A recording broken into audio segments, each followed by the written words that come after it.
सीता जी का जन्म भूमि से हुआ है, भूमि से भूमिजा कहलाती है। हम राजा भूपति कहलाते हैं। इस नाते सीता जी हमारी बेटी हो गई। हम बेटी से विवाह करने के लिए नहीं आए हैं, हम बेटी को आशीर्वाद देते हैं।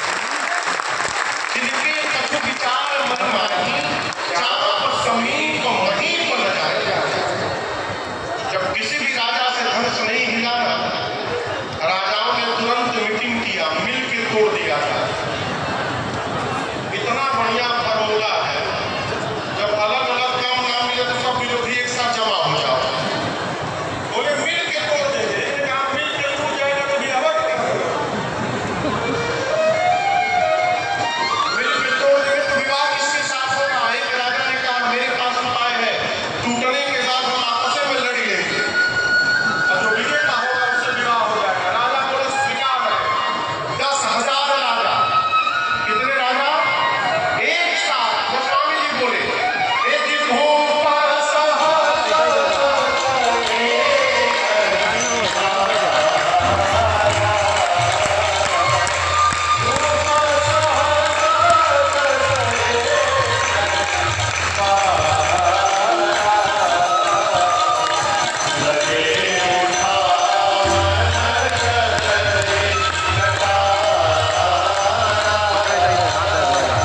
ऐसे पकड़े हाथ में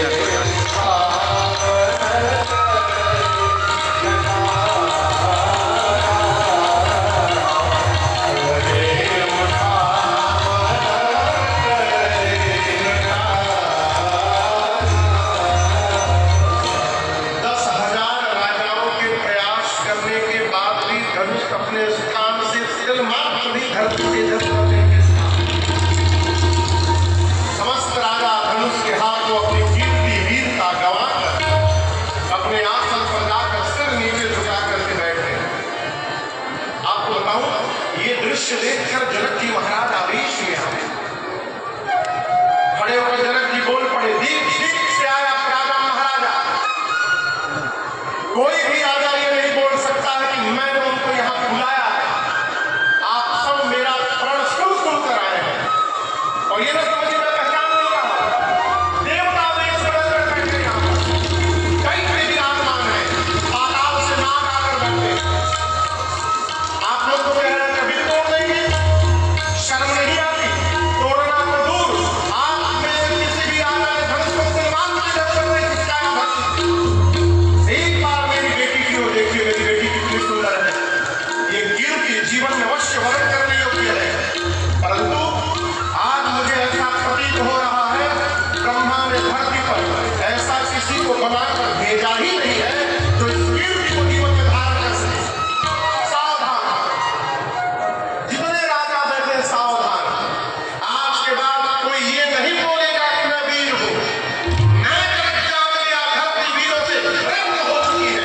क्या बैठे हो? विवाह का आग छोड़कर अपने अपने घर वापस लौट जाएंगे।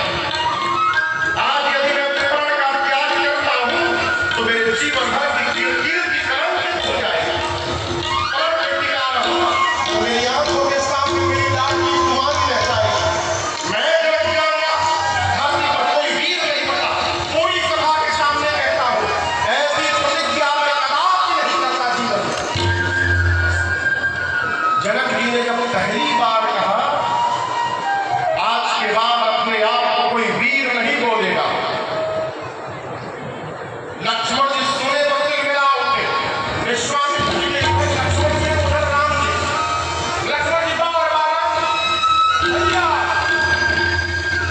राम जी किसी तरह इशारा करके शांत किए। शांत रहो, शांत रहो, कुछ नहीं बोला, शांत रहो। लक्ष्मण जी किसी तरह अपना क्रोध शांत किए।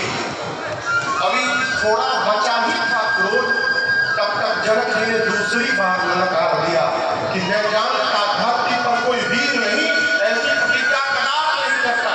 पहली बार तो लक्ष्मण जी राम जी को देखे थे, दूसरी बार देखते नहीं किए, वो भी पड़े। तो स्वामी जी कहते माथे ही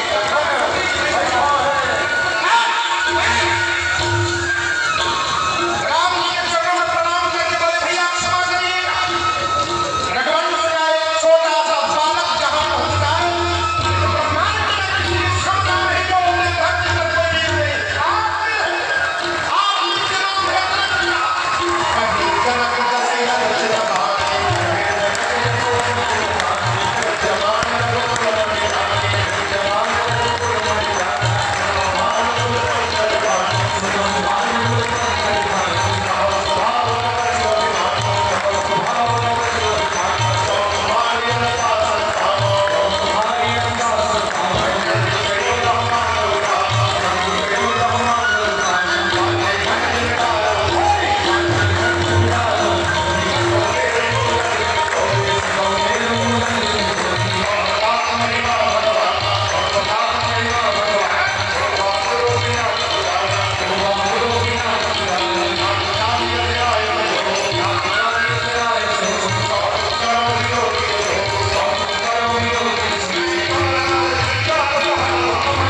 उतने आवेश में भी लक्ष्मण भैया सावधान है।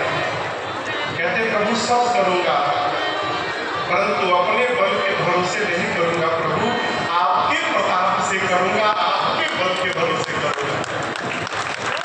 लक्ष्मण भैया पहुंच गए धनुष के पास, हाथ बढ़ा दिए, राम जी को देख रहे, कहते भैया कहिए तो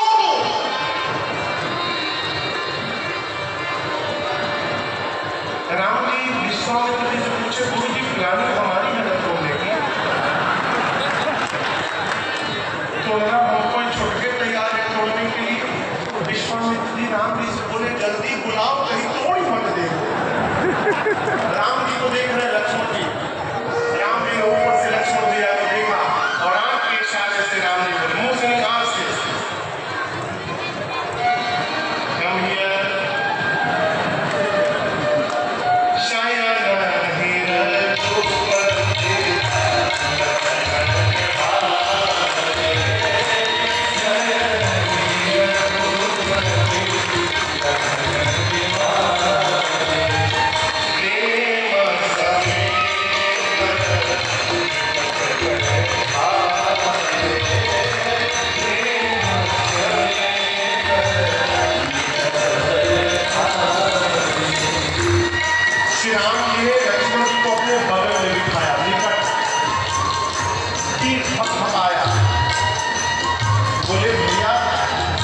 बहुत सुंदर बोले आप, मैं तो इतना कभी बोल ही नहीं पाता। लक्ष्मण जी बोले तो अभी तो केवल बोला था मैं, आप यदि इशारा करते तो मैं तोड़ के भी दिखा देता। राम जी बोले हम लोग तोड़ने नहीं आए हैं, हम लोग धनुष यज्ञ देखने आए हैं।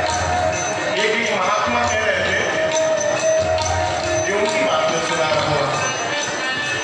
लक्ष्मण जी के कान में राम जी बोले, भाई साहब अभी आप जिनको ललकार रहे थे जनक जी को, जनक जी आधे घंटे बाद हमारे ससुर जी होने वाले हैं, थोड़ा नाम के आगे पीछे श्री जी जोड़ दिए होते, श्री जनक जी आपको ऐसे ललकार दिए जैसे जनक जी मानो 5 साल का लड़का होता। राम जी ने कहा लक्ष्मण जी से, भाई आवेश में भी बुद्धिमान व्यक्ति की भाषा में रुग्णता नहीं आनी चाहिए। आवेश भी होना, संबोधन उचित करना चाहिए उस परिस्थिति में। मेरा विश्वामित्र जी विचार किए कि समय आ गया कि अब राम जी को भेजा जाए, देख करके आदेश दिया, उठो